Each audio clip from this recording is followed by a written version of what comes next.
especially for Quinn. Mr. Mean by Roger Hargreaves.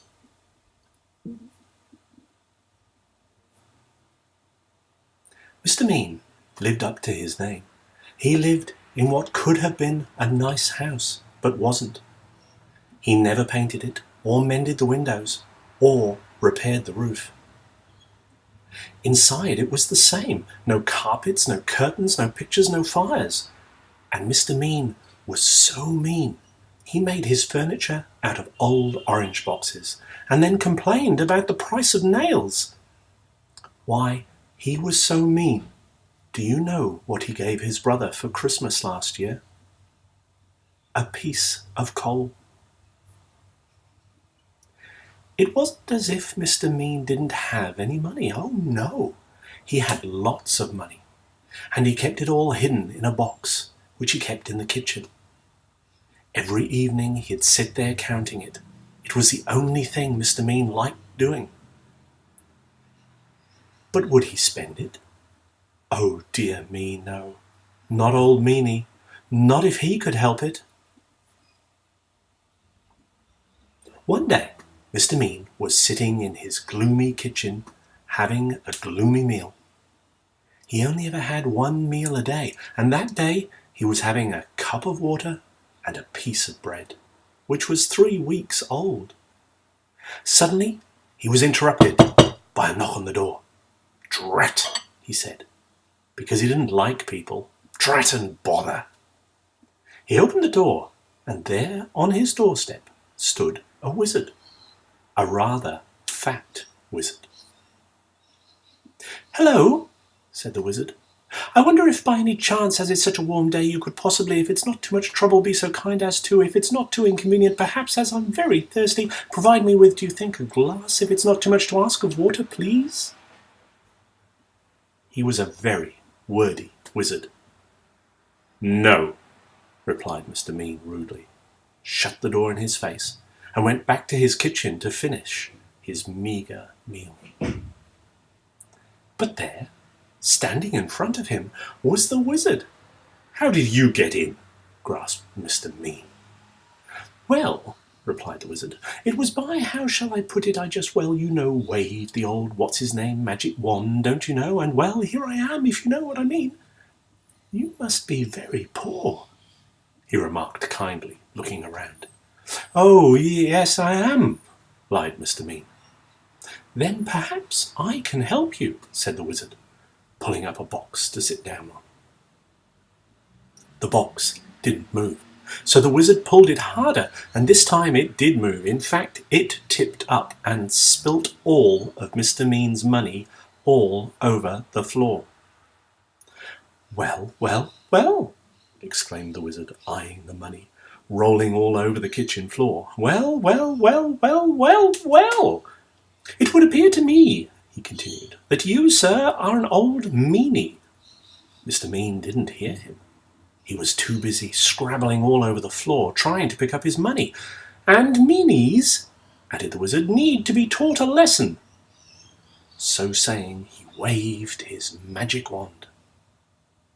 All the money turned into potatoes. Potatoes. Poor Mr. Mean. Oh dear me," he wailed. "Please turn my money back into money. Oh, please, please, please," he begged. "Perhaps," replied the wizard. "But on the other hand, taking all things into account, by and large, things being what they are, and on the face of it, perhaps not. However," continued the wordy wizard, "if you make me a solemn promise never to be mean again, then I will turn your money back into money. But," he added sternly, "if you are ever mean again, then it's, how can I put it, then it's potatoes for you, my lad, if not another vegetables as well." Then the wizard had the glass of water he had come for in the first place, except that it was a cup of water, because Mr. Mean didn't have any glasses. Then, with another wave of his wand, he turned the potatoes back into money, and, with another wave of his wand, made himself disappear. "Stupid wizard," murmured Mr. Mean, picking up all his money. The following day, Mr. Mean decided to walk to town. He never took the bus, because that cost money. On the way, he met an old washerwoman carrying an enormous bundle of washing. "Please, kind sir," she asked, "could you possibly help me carry this washing? It's so heavy." "No," replied Mr. Mean. "It's your washing. You carry it." But as soon as he had said that, he felt a tingling in his nose. Mr. Mean's nose turned into a carrot. "Oh, no!" he gasped. The old washerwoman chuckled, and then Mr. Mean remembered the wizard's words. "Yes," he cried in a panic, "of course I'll help you."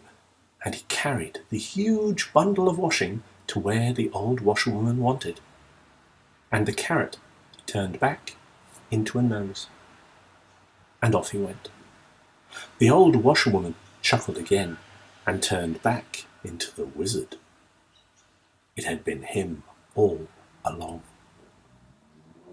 On his way into town, Mr. Mean passed by a cottage garden. In the garden there was an old man chopping wood. He saw Mr. Mean going past and called out, "Excuse me," he called. "Could you give an old man a bit of a hand, young fellow, my lad?" "No," replied Mr. Mean. "It's your wood. You chop it." But as soon as the words had passed his lips, guess what happened? His ears turned into tomatoes. "Oh, no!" he gasped. The old man chuckled, and Mr. Mean remembered the wizard's words. "Yes, yes," he cried, "of course I'll give you a hand." And he chopped and chopped until all the wood was cut, and the tomatoes turned back into ears, and off he went. The old man chuckled again and turned back into the wizard. He was teaching Mr. Mean a lesson, just as he had promised. Eventually, Mr. Mean arrived in the town. There was a little boy crying because his ball had got stuck on top of a wall. "Please, sir," cried the boy, "please, sir, could you reach my ball down for me?" "No," retorted Mr. Mean, "it's your ball, you—" Then he stopped. There was a funny tingling feeling in his feet. "Yes, yes," he said hurriedly, "of course I will." And he reached up and passed the ball to the boy and went on his way, looking anxiously at his feet. The little boy stopped crying and turned into the wizard. "I think," he said to himself, "I think that Mr. Mean by and large is beginning, if not very much mistaken, to not be quite so mean. And I think, although I could be wrong, although I never am, that he has, thank goodness, learned his lesson." Today, Mr. Mean's nothing like so mean as he used to be, and he doesn't keep his money in a box in the kitchen any more. He spent it all on having his house mended and painted and made spick and span. And he's turned into quite a generous sort of fellow. Goodness, he's so generous. Do you know what he gave his brother for Christmas? 2 pieces of coal. Love you, darling. Sweet dreams.